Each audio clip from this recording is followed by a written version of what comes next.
Nagde-deliver kami ng basura sa bahay ni Speaker Romualdez at sa bahay ni Congressman Saldico.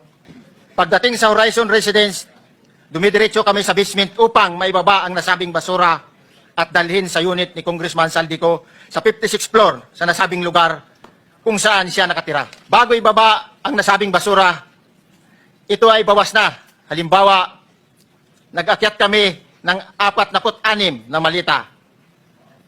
Ibababa lamang namin ay 35 malita para i-deliver sa bahay ni House Speaker Martin Romualdez sa 42 McKinley Street, Taguig. Ang labing isang malita ay naiwan sa taas ng 56th floor sa Horizon Residence. Humigit kumulang 3 beses ako mismo ang nag-deliver ng basura sa bahay ni Congressman Saldico, sa Horizon Residence at sa mga bahay ni Speaker Romualdez sa 42 McKinley Street, Taguig. Mas maraming pagkakataon na nagde-deliver kami ng basura sa bahay ni Speaker Romualdez at sa bahay ni Congressman Saldico dahil iba-iba kaming mga nakadetailed na close-in, back-up at advance party na nagkakaroon ng rotation.